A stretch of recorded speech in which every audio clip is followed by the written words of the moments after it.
This is Lynn Fraser with the Kiloby Center for Recovery. I'm really pleased today to be interviewing Dr. Rachel Wurzman.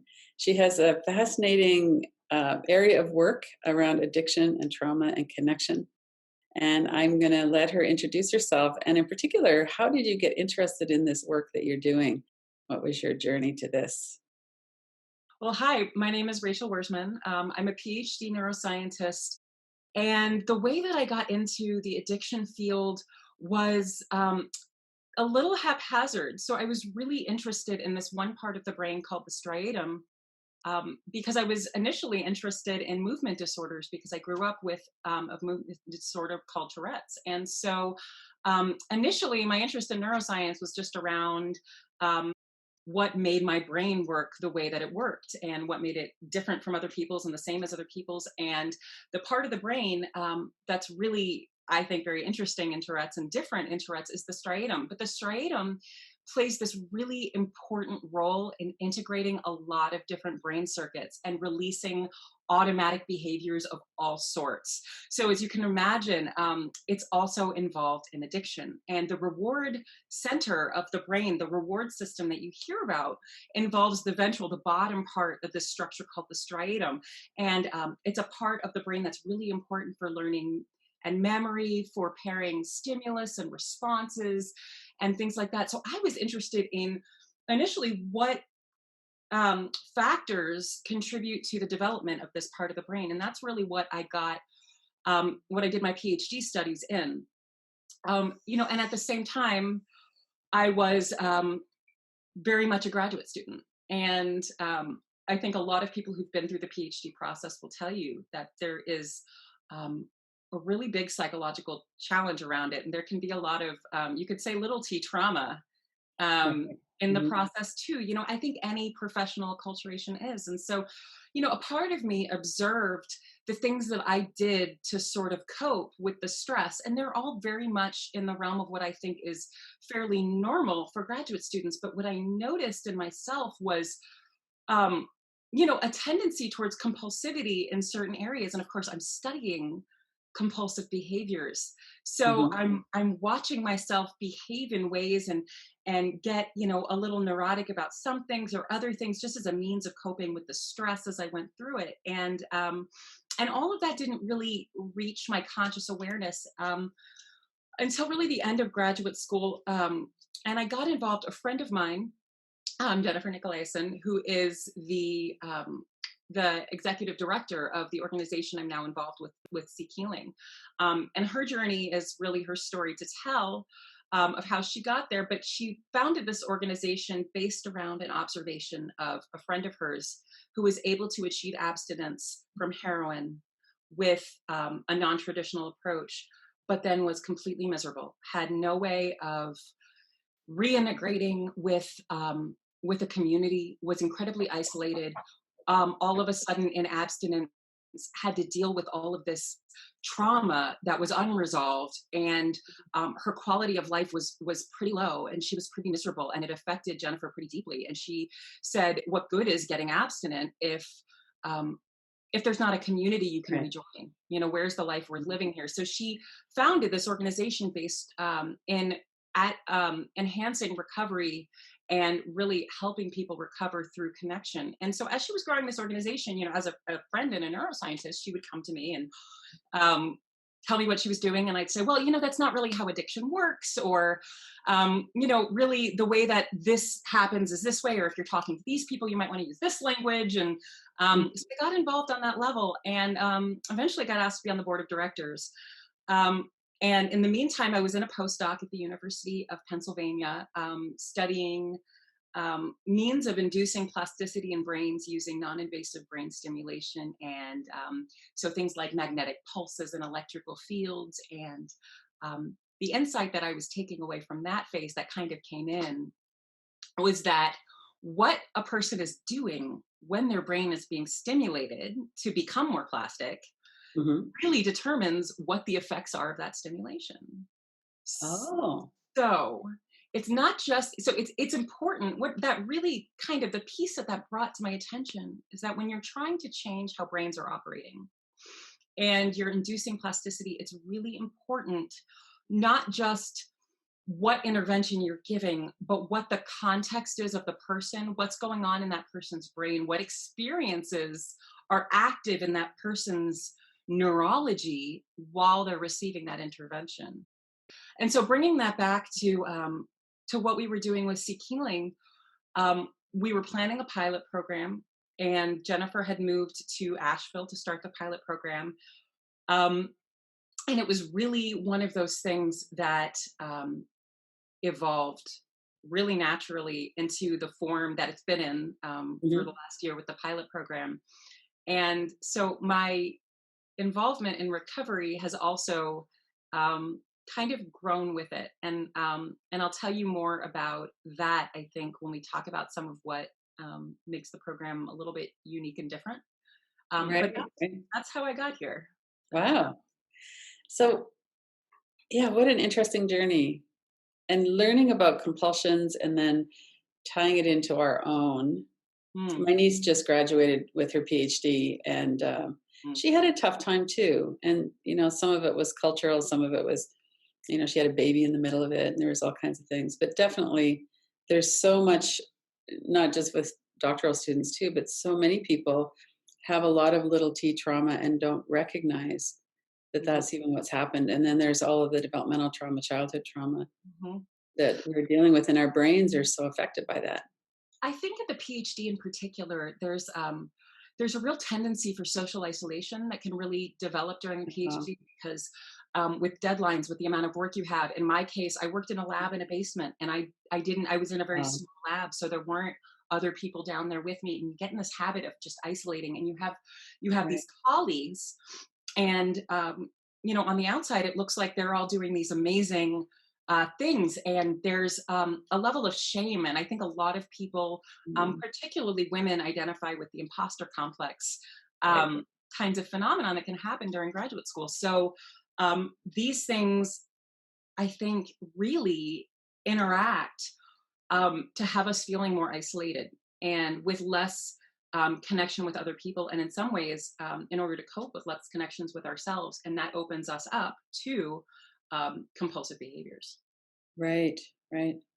So when you were doing the work around the plasticity of the brain and doing the non-invasive stimulations, Mm. what kind of things were really helpful? I'm thinking back to Dr. Rick Hansen, who talks about first you have to have the experience, then you have to notice you're having the experience to hardwire it in.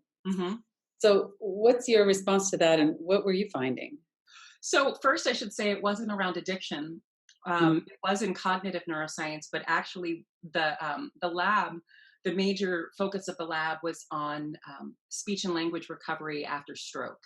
So we were Okay. doing recovery from brain injury. So most of our studies were in people who had had strokes, but not all of them. We also had a couple of studies for things like studying creativity, and a couple other things that we were doing in collaboration with other groups, some social neuroscience as well.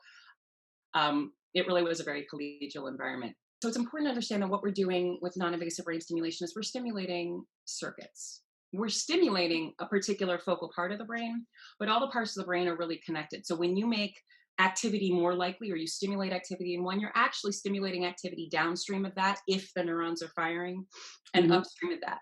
So if the circuit that you're stimulating is also has overlapping pieces with, say, numerical cognition. If a person is counting, it's going to affect. Okay. So this Oh, can occur on just very basic levels. Somebody's level of alertness, somebody's level of if they've had caffeine, if they're tired, sometimes the time of day. But if they just meditated, for instance, if they um, are um, given a particular task to perform in their head. So, really, uh-huh. I'm extrapolating from this that if a person is in a particular mode, right, their brain state is going to change.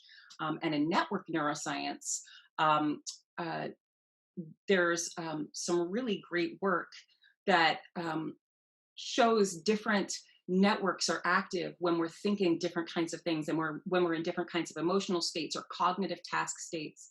So you can imagine that if somebody's sitting there um, thinking, immersed in negative schema, and really in a self-critical mode, and you're trying to induce plasticity in something related to their affective experience, that might have a different effect than if they were, say, in a completely meditative, clear-minded, or mindful state, Right. because you have different circuits that are in a state at the time that you're inducing that electricity. Right. And so I'm taking from that and I'm really generalizing that. So, like you said, um, people notice that you have to be aware, from the perspective of cognitive therapy. You need to be aware of what your experience is, um, as part of changing a pattern. We are the thing that I'm really interested in is more of an experiential state. So less about consciously trying to rewire your cognition and what happens automatically when we're in a state of really feeling authentic in ourselves, safe in our environment, and in connection with other people. Yeah. And what repeated experiences of that, and I think it's really important, not just by yourself, but in an environment with other people, in relation with other people, and what that repeated experience does to circuits in the brain, that are so involved in addiction. And what we're finding is that we're seeing a transformation, in our seekers without, I mean, many of them are also in counseling. Many of them are also, receiving some form of therapy, but not all of them. Some Hmm. of them, the only medicine they're receiving, or the main medicine that they're receiving, is our program, and we're still seeing these changes. So part of me just wonders if we're activating this very, very natural system in the brain that seeks an equilibrium of healing to begin with, that is necessarily social, because our brains are social, our intelligence is social. Right. Right. So when I work with people with trauma, we'll often talk about developmental trauma, and we'll be going back and healing somatically through the body the Mm-hmm. developmental trauma. And one of the things that I will talk about is how the neural networks for trust only happen when we are in an environment where we can trust people. Mm, And with childhood neglect and abuse, that's not been our experience. right. So that in order to heal, our nervous system has to have experiences of trust Mm-hmm. in order to start to grow that in our brain, that's Mhm. a reasonable expectation that we could expect safety and connection. Right. Is that what you're finding? Yes, although it's not exactly, we haven't measured that yet exactly, but that's aligned with the philosophy and our philosophical Yeah. approach, Mhm. and the fact that you do need an experience of trust, safety, and connection. Because when you have that experience, what's happening is the brain circuits that serve, and reflect and produce those states of trust and safety and connection are active. And if you want to change how your brain is wired, you need to have repeated experiences of something like that. What Right. we see this connection piece as is possibly a little extra booster. So where this kind of comes in is that when you're in not just a state of trust, but there's a high. I don't know if you've noticed this, but there's a high that comes from connecting with another human being deeply. Oh, yeah. Mhm. And you notice this because you can have great conversations, but every now and then, I think we all have this conversation where we walk away and we feel elated and we feel seen. And I mean, even talking about it right now, um, I'm noticing a lightness in my chest. I'm noticing chills going down my arms. It's this just feeling of truth, and it feels a little bit like certain substances feel. Um, Mhm. and so it's definitely activating this aspect of my reward system when I can connect with you, or when I can even connect with an audience, but really with another person, Right. um, in this way. It feels amazing. And so you can imagine that feeling. There's some oxytocin, some opioid signaling, and some in relation to both of those systems, some dopamine system. I shouldn't say dopamine system, really. I prefer, to talk about them in terms of the functions of the circuits themselves. But dopamine is involved in this reward and this plasticity. And as it's active, what's happening is any habits I'm trying to change right now, any behaviors I'm practicing, anything that I'm doing that I'm trying to rewire my brain to not have this habitual response to this kind of a cue, for instance, it's really relevant to addiction. All of a sudden, I've got this reward system that's now aligned and supporting me in that, instead of trying to do that from a state of craving, which Right.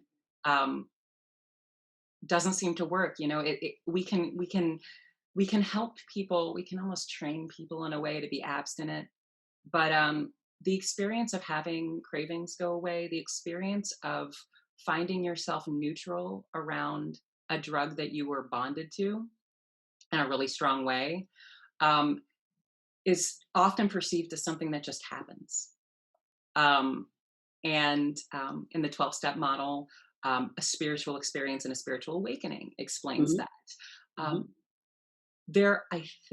I suspect, is also something about the type of connection that we're cultivating that has a similar effect on the brain. And so, one of the things I'm really excited about now that we're measuring these things, I'm really looking forward to reopening some collaborations with some other social neuroscientists I know, and really Uh, looking at what we've done to our brains in this connection, and really start looking at the science behind it. We haven't been able to study that yet because programs like what we're doing at Seek Healing didn't exist.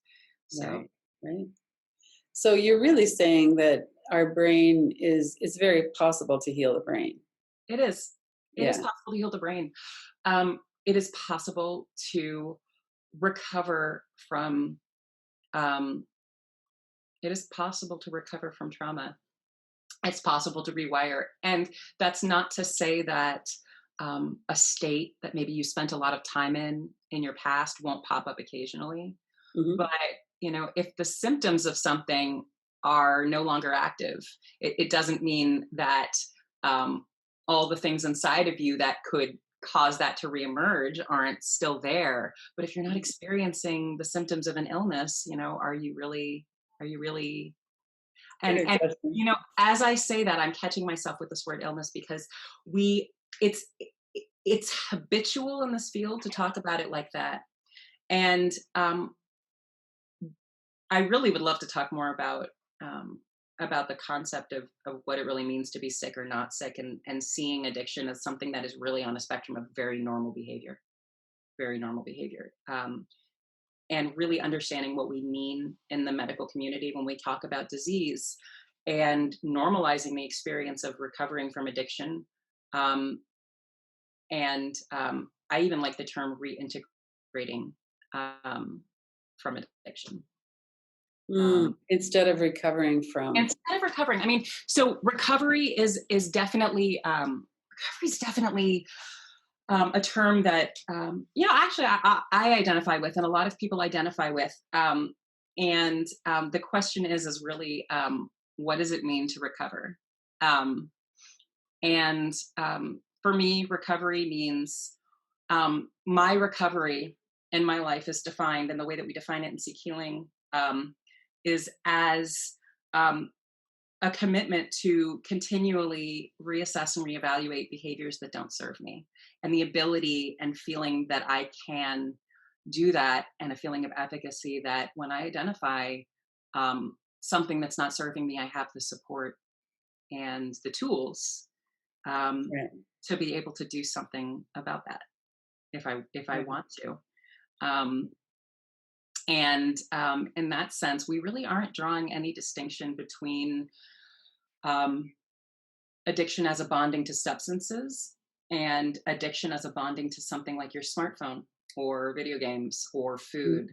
So, in recovery, quote unquote, the way that we usually think of it, it's really common, for instance, for people to recover from uh, to be abstinent from a substance that they had been previously bonded with, and to replace that bond with a bond with something new. Food is a really common substitute bond. Uh, what are some other substitute bonds that we do on a regular basis? Spending money is a very Mhm. common one. Sex and love is a common one. And so we really ask ourselves, yes, their life's not in danger. Our lives are not in danger. as immediately. But Right. when you look at it like that, you realize that what you're really in a cycle of is harm reduction. Yes. Hmm. Um, and to distinguish between harm reduction and recovery is something that we've really started to blur the lines on, I'd say, because anything we do to manage physical and emotional pain or the prospect of it is Hmm. reducing harm, is reducing risk. Right. Hmm. We know that emotional pain, the ACEs study, the adverse childhood experiences, we know anybody who's in the field of trauma is probably pretty aware of this, has a profound effect on a person's physiology. It has a profound effect on a person's risk of chronic mental illnesses as well as chronic health conditions over the course of a lifetime. So for us to say that emotional pain is not in the same category as physical pain Hmm. um, is not necessarily valid at that Right. level. So, what do we do to manage the possibility of physical injury? Well, if we're driving in a car, we wear a seatbelt. If we don't know how to swim and we're on a boat, we wear a life jacket. And if we get injured, we don't um, we don't think twice about taking a couple ibuprofen to relieve the inflammation and to lessen the experience of physical pain. Right. Uh, Yeah. but we judge the things that we do to mitigate our emotional pain, even though the effects of that shame and emotional pain and disconnection is causing, in a very real sense, I think, injury to our brains and bodies as well. So we started asking, we asked really, what is the difference between these things that we're doing to manage emotional pain?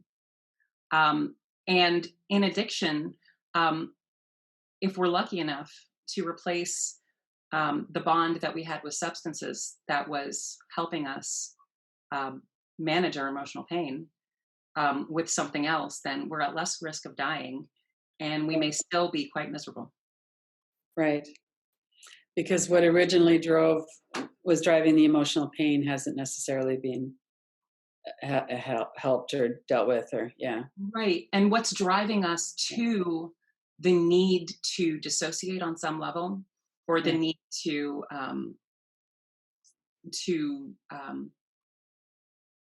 to get what we need to feel okay, right? And here is the real question is what other ways can we get what we need to feel okay? And our answer is connection to connection to your authentic self and connection to others through that authentic self can supply that need marvelously. Now, recognizing that, Right.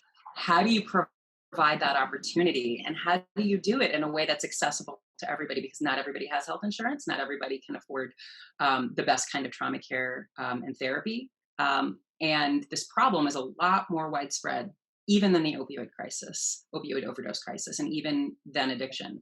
Um, I have a, what is, when we think of after the opioid overdoses, what's the second most uh, um, large burden that we think of with chronic illness on our healthcare system? And a lot of those things are downstream of food addictions and food compulsions and unhealthy eating, Right. chronic illnesses that result um, from that. Right. Um, Hmm. we start to think about this, and you can really start to see public health issues as being about a lot of these compulsive behaviors and a lot of these just adaptations to a general experience of pain and dissatisfaction. Hmm. Hmm. There's something about the way that we're living. There's something about our culture um, and our collective experiences that I think have increased the prevalence of feeling like that. And we can see it in changes in people's behavior. Um, and I think that the opioid overdose crisis, in some ways, the innovations that it's pushing us towards, I'm really passionate about this, are Hmm. opportunities to heal some of these broader problems in society. Right. Right. Because if you fix the connection piece, you can fix so many other behaviorally influenced conditions and burdens.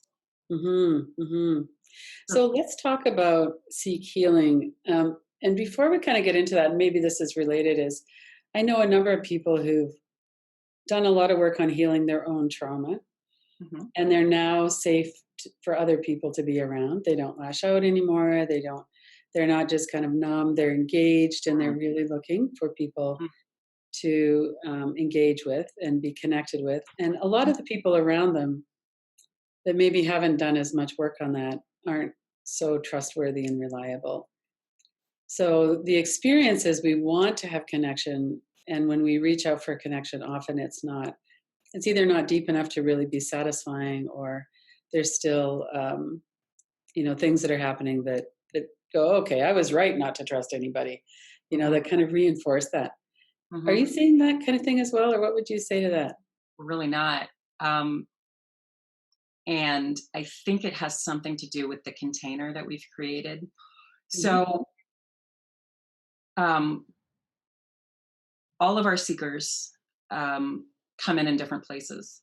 Um, about a third of the people in the Seek Healing program are people who are at risk of overdose. So they're recently out of detox or 28, 30-day programs, most of them for opioids, um, many of them also for amphetamines. Another third of the program are people in long-term recovery, either from bonding to substances or from things like trauma, PTSD, other mental illnesses. And the final third are um, are people who are feeling isolated in their lives, people who have either, some of them have lost children to opioid overdoses, some of them are people who are retirement age, and as a result of not working in the same context they used to work, they find themselves very, very isolated. And a lot of seniors Hmm. experience this after retirement, where they were never people who abused alcohol, or they were never people who um, were Right.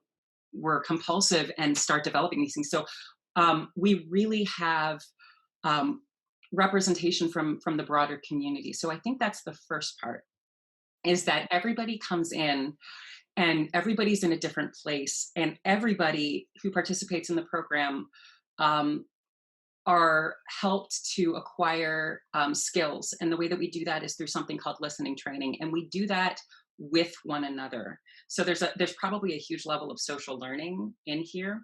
But Hmm. what listening training does for everyone, and people who have been given labels of disorders that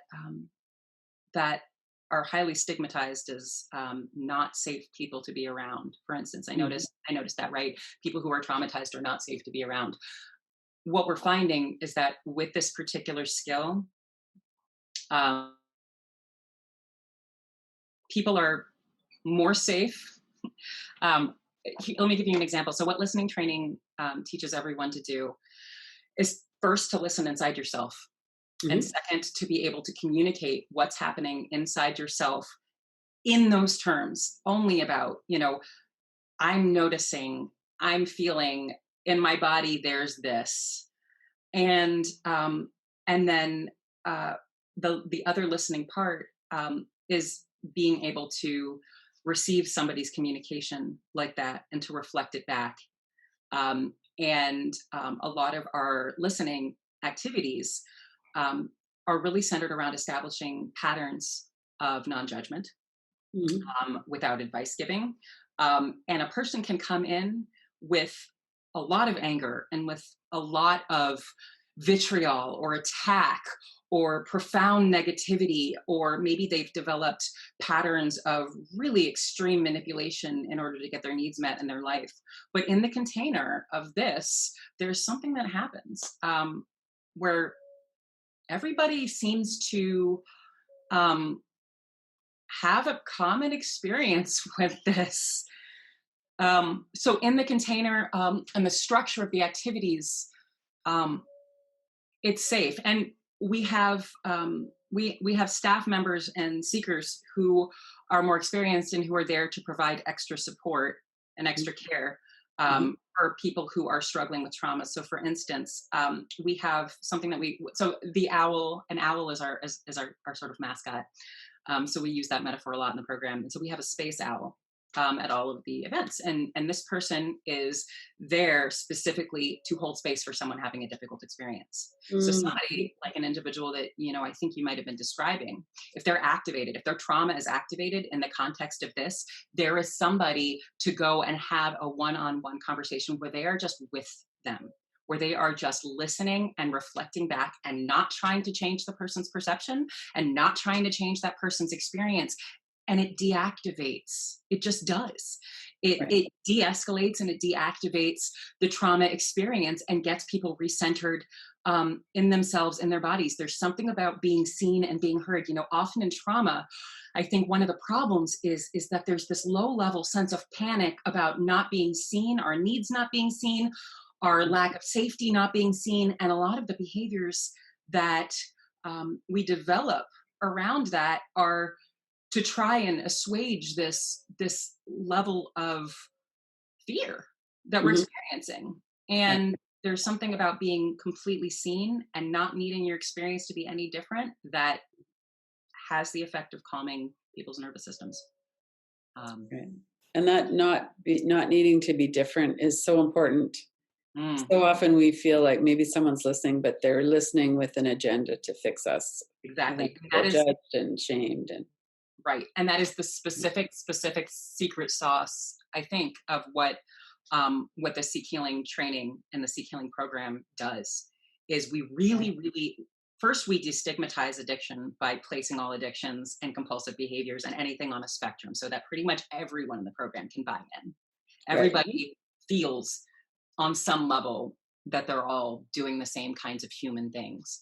And then the next thing is listening completely without judgment. And all of our activities are around simply reflecting and also learning to listen to yourself so that you can set good boundaries and healthy boundaries around your own experiences.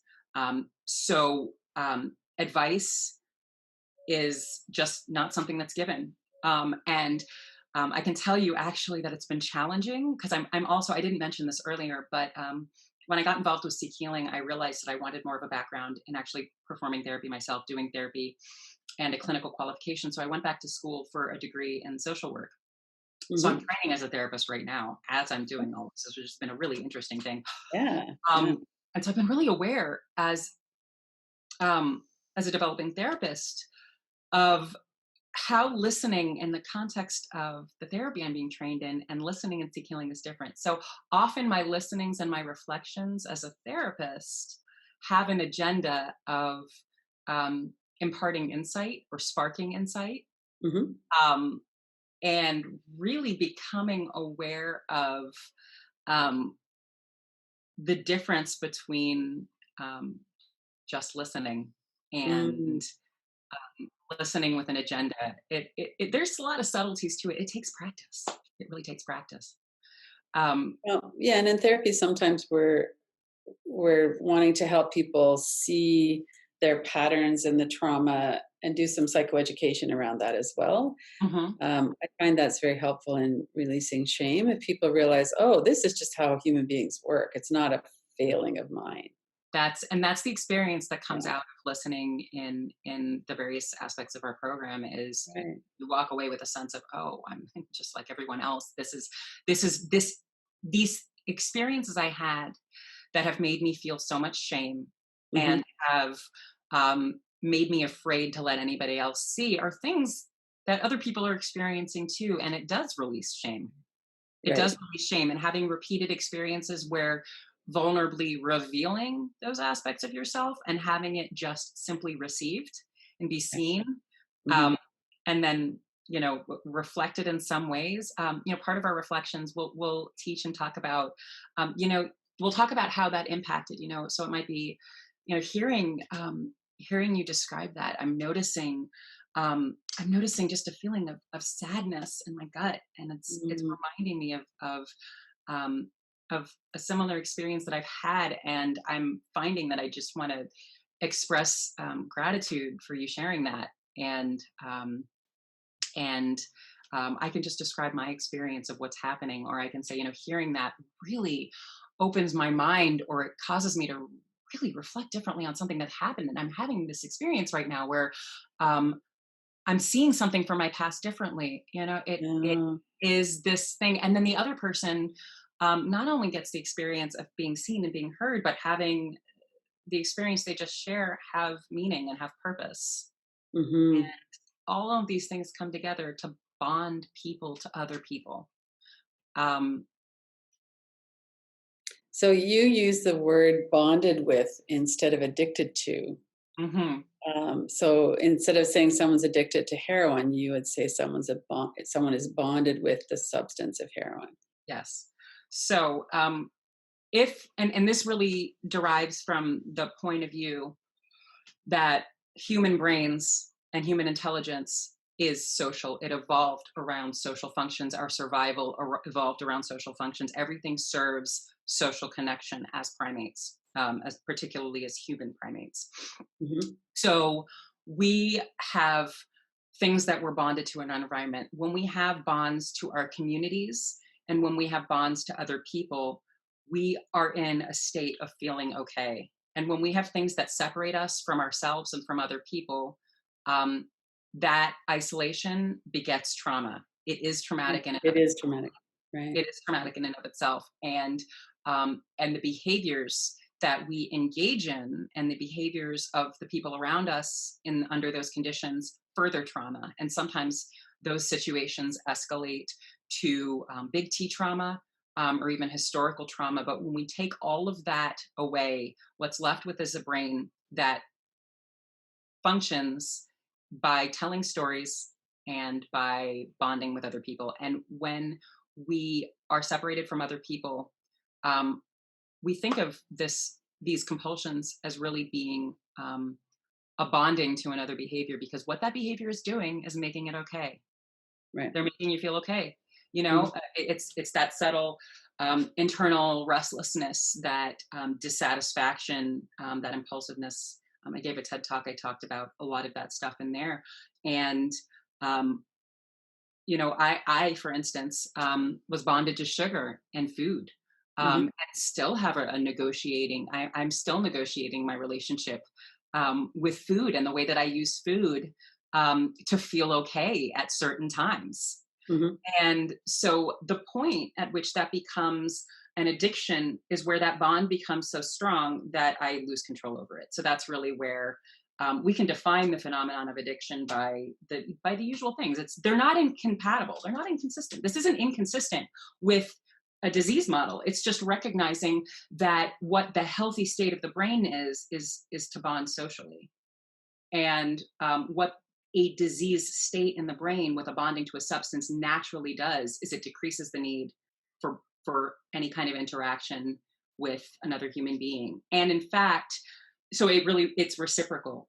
You can have a situation where you're isolated, whether through trauma or I think with people who are genetically predisposed to certain addictions, there's a couple components of it, and one of them is an abnormal reaction to the substance that they're vulnerable to, in the sense that other people might get a certain amount of just relaxation, and for them, the entire world lights up and their soul is just alive in a way that it's never been, right? we, Right. we don't have the same reactions to things as other people do. We just think we do.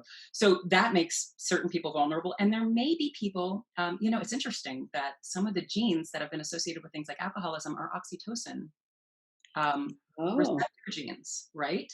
So think about that for a second. Isn't it possible then that one of the things that's happening is if you have one of these mutations, your brain just may be either less sensitive to the rewarding feeling of connection. You may have a harder time naturally getting to a state of feeling connection. There may be a part of you that, and when you listen to addiction narratives, you start to see these patterns, and it makes perfect sense.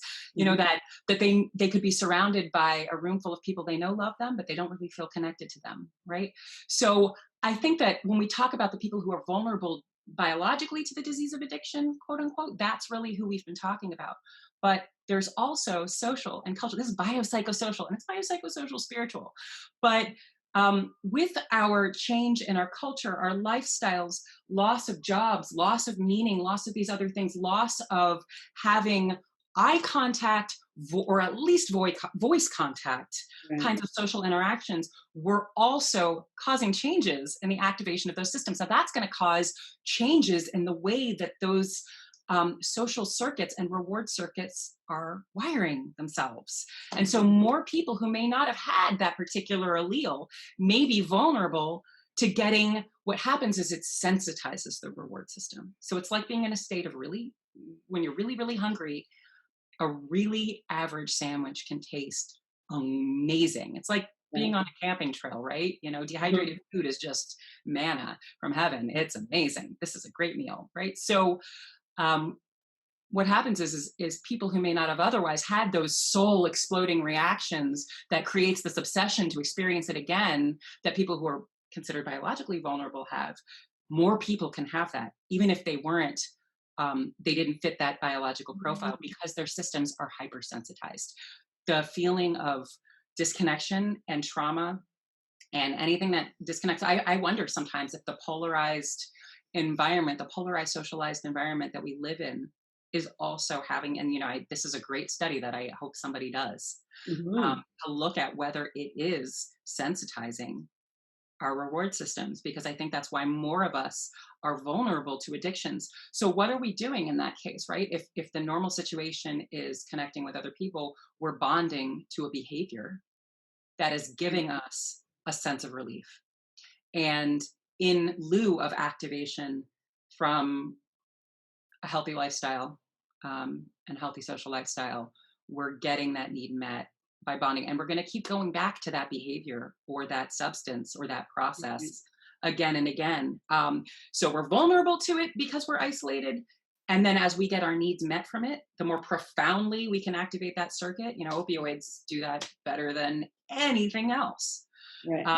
And then there's not even going to be, the plasticity is going to be such that there's not even going to be an urge to go for that. And the problem with withdrawal, and the problem with early abstinence from opioids, is that the brain circuit has been so changed that the normal level of reward that social connection might give, first of all, there's a barrier to it, because the person, the person's system, it's going to take a lot higher dose of it to get there, Right. to begin to replicate what the drug or behavior was doing. But what we found is that um, that connection, so especially partnered with other things that people do to assist with their recoveries, seems to be inducing plasticity and returning people's, at least from a subjective observation state, returning people's brains to a more normal state in a way that some people would consider to be impossible. But our numbers of our, I hate calling it success, um, because it really isn't about success or failure, but our efficacy rate, Mhm. the percentage of people um, who have returned to the behaviors they were trying to change are um, remarkably and significantly lower than other approaches. Wow. And is this an online program or is it all in person? It's all in person. So it's funny, when we first started this program, we wanted to make an app and help with that, and realized kind of quickly that, that yes, it can be a helpful tool, but what's really needed is just the sense of day-to-day connection. So right now we're only in Asheville, and even in Asheville, the need for our services is really outstripped our resources. So we're in a pretty intense fundraising phase right now, and we intend to grow the program into a residential program, and a sort of new type of treatment program, and also to expand our program into other cities. So we're working on all sorts of exciting partnerships to do that. Um, and I just got distracted by that. What was your question? I was just wondering if how people could access your program, how, basically. how people can access our program. So right now it is our people in Nashville. So anybody can come to these events. I described the type of people who are involved. We Mhm. have two forms of what we call listening training, which is giving people just these fundamental connection skills and non-judgmental, non-violent communication skills.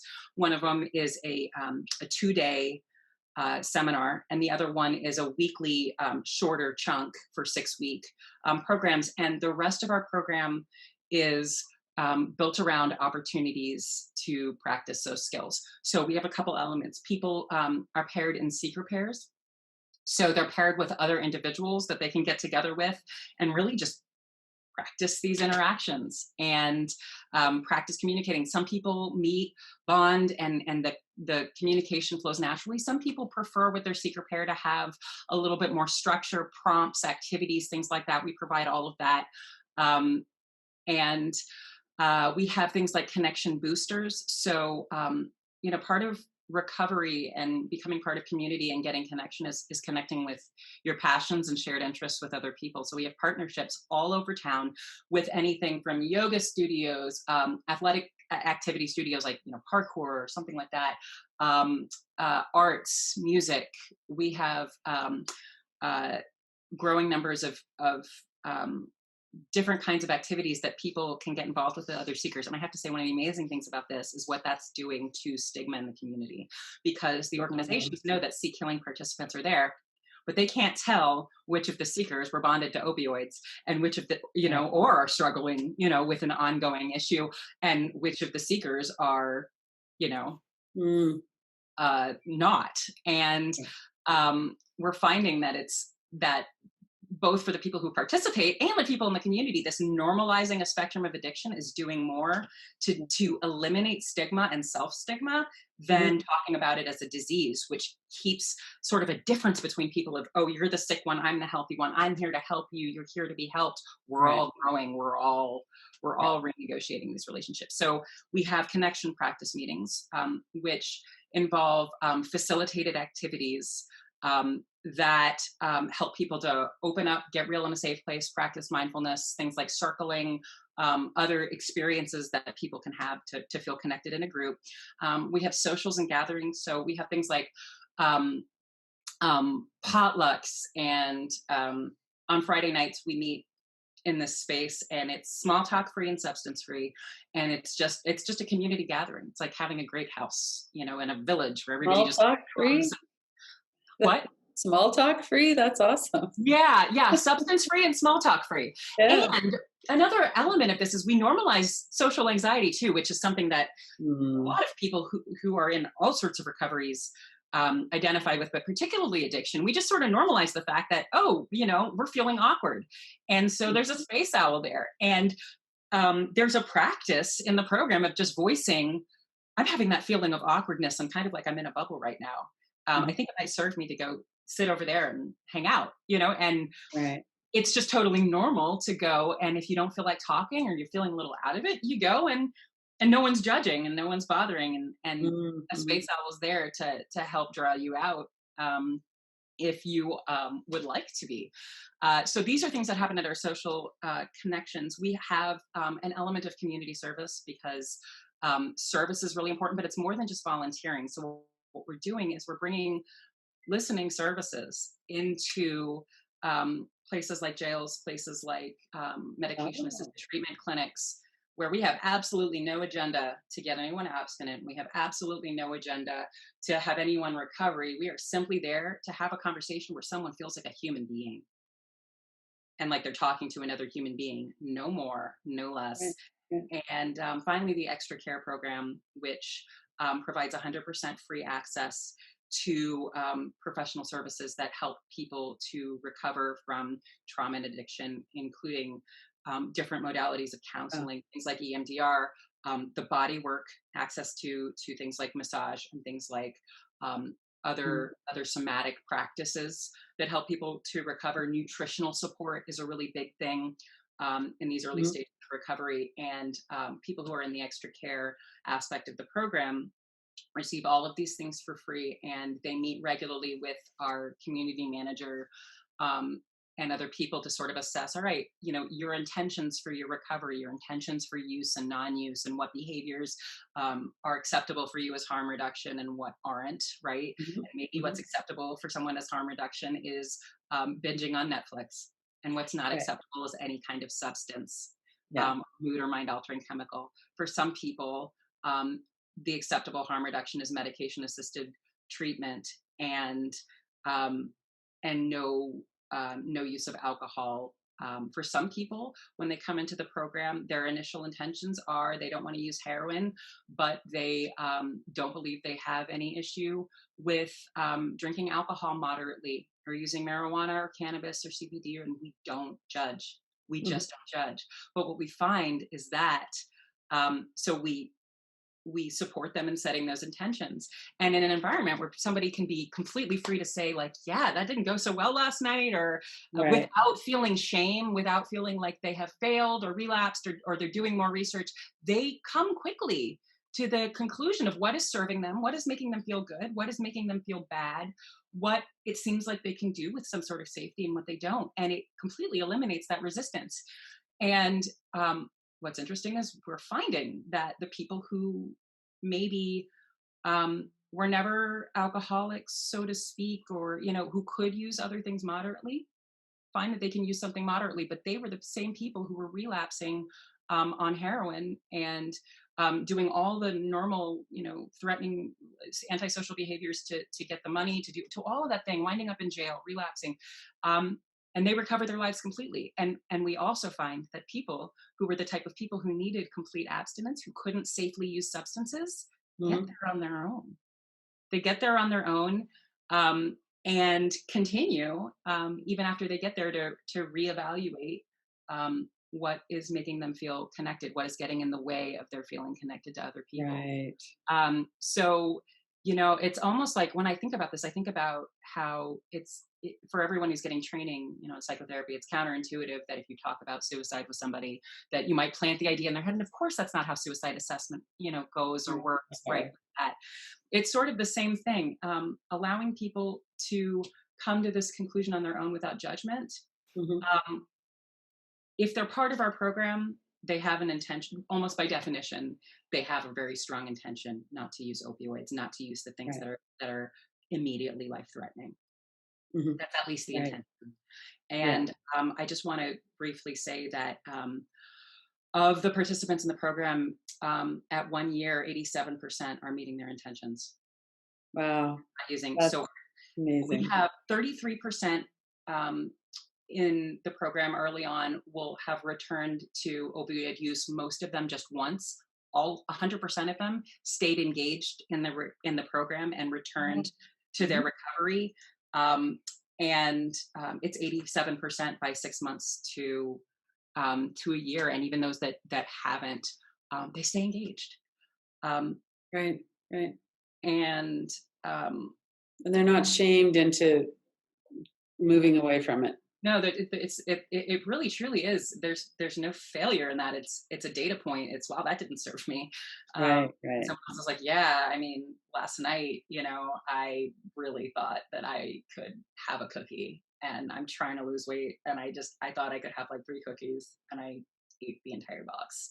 Right. And someone else is like, yeah, I you know I thought and it doesn't it kind of eliminating the difference. Oh, I had a deadline yesterday and I was on my smartphone and I procrastinated dissociating with my phone until all Right. hours of the night, and didn't get anything done and didn't connect with other people. And what's the difference, really? Right. Yeah. Difference. So it removes the stigma from that, and people feel, um, I don't even like the word empowerment, because um, maybe self-empowered, I suppose. Mhm. Right. Um, More agency.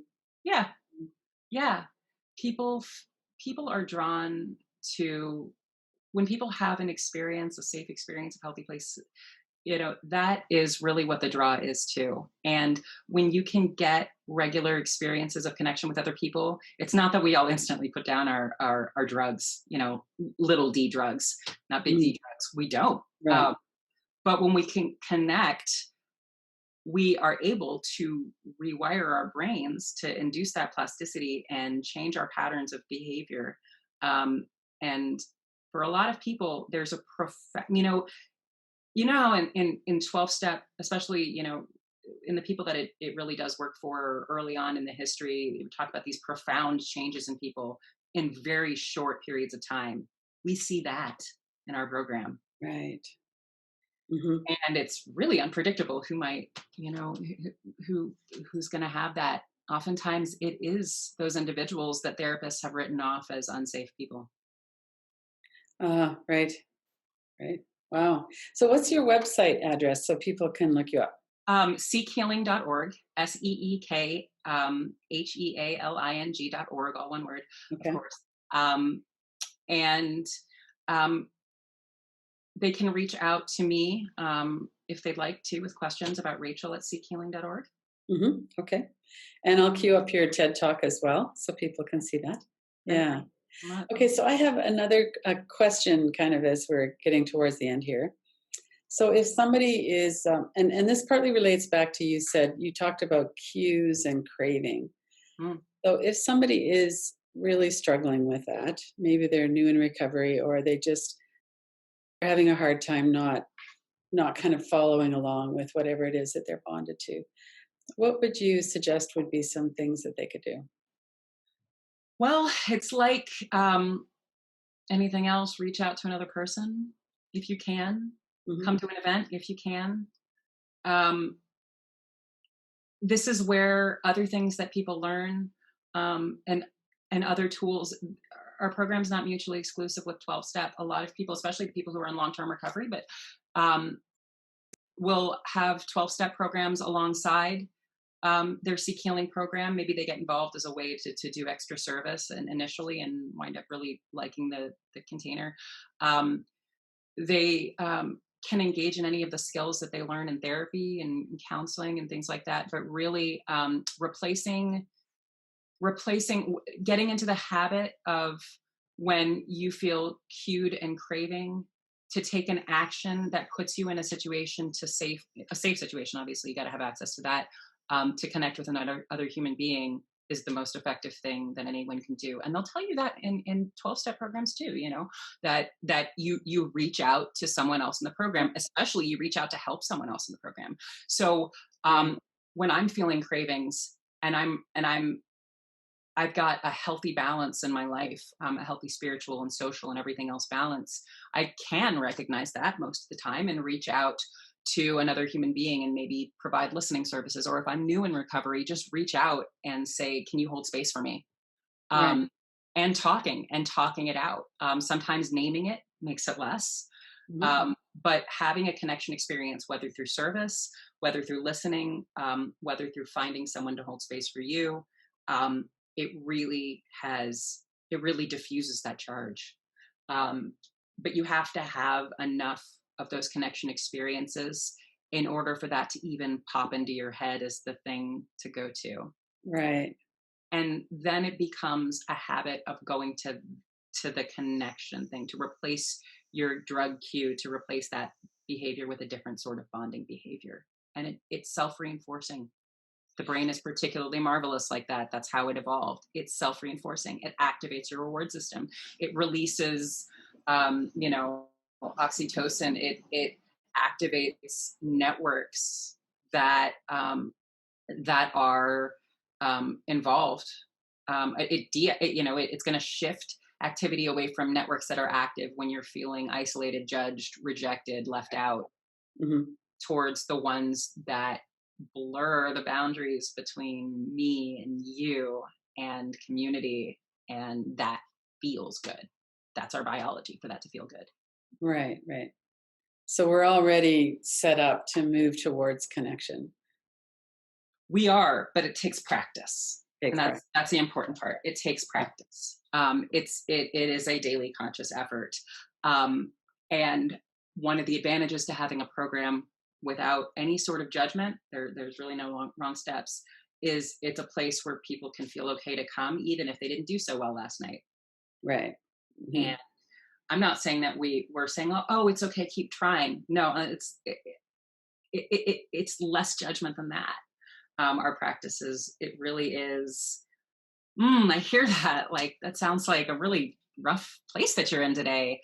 I'm hearing that, you know, you're feeling shame and you're just feeling really disappointed in yourself. And they're like, yeah, you know, Mm-hmm. I'm glad you're here. That's it. Yeah, it's so simple. It's so simple, but it's just not in our culture. And No, that's right. it's not the way that we're trained as quote unquote helping professionals. Right. Um, and in some ways, it really, really works best in an anti-oppressive, level playing field kind of context. And we're not a treatment program. I have to say this, uh, and that frees us from a lot of things.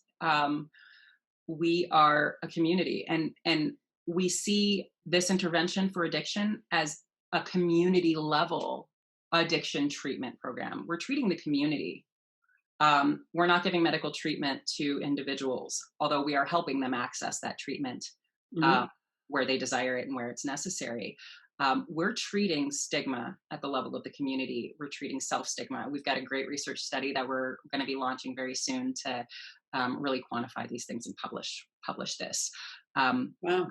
but our program is essentially the same with the slight difference of enhanced services for extra care program, whether or not you've ever been bonded to a substance.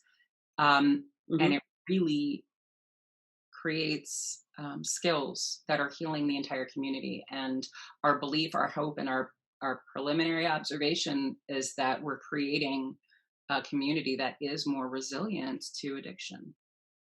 And Right. so this could spread, when this spreads, really, when this kind of model is in more places. There's no addict, non-addict. When you're in recovery, you need to be able to connect with your community. Not, Hmm. and it's certainly safer, I think, for people who have been bonded to substances that are stigmatized to be in closed communities with other people with the same lived experiences. Identification is tremendously important to decreasing shame in anybody.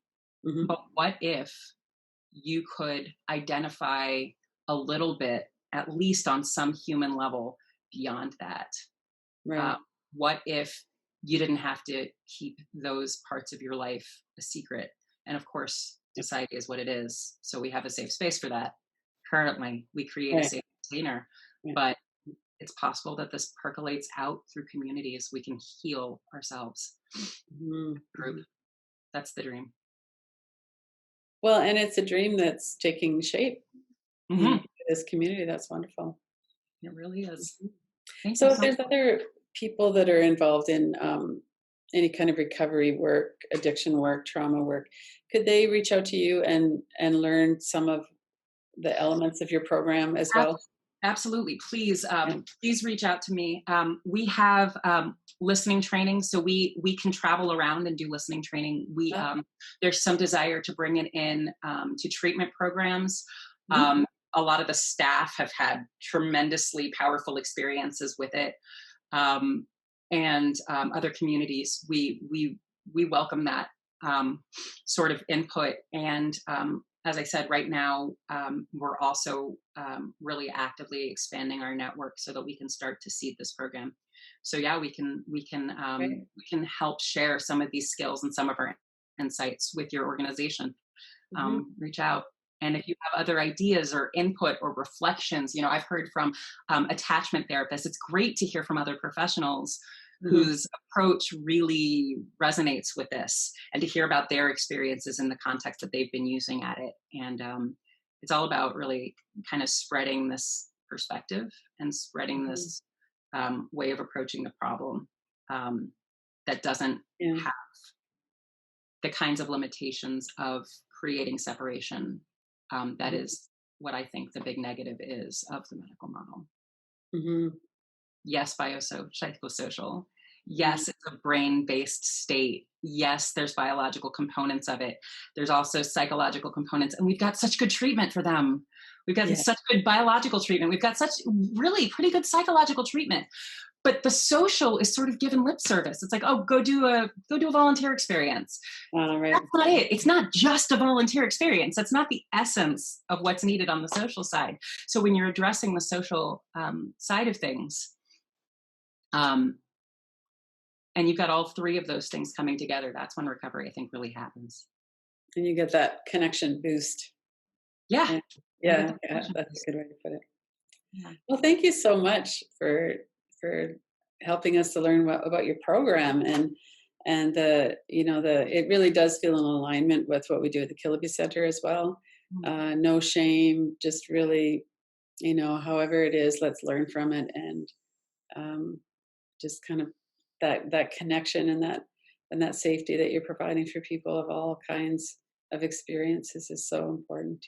Thank you Thanks. so much for Yeah. reaching out to us Oh, and you're welcome. including us in this. Oh, you're welcome. Hello, this is Lynn Fraser with the Kiloby Center Radical Recovery Summit. We are so excited to bring you the lineup for January 10th to 19th, 2020. Go to radicalrecoverysummit.com to see the new headliners for 2020 and to sign up. You can watch free January 10th to 19th or buy an all-access pass.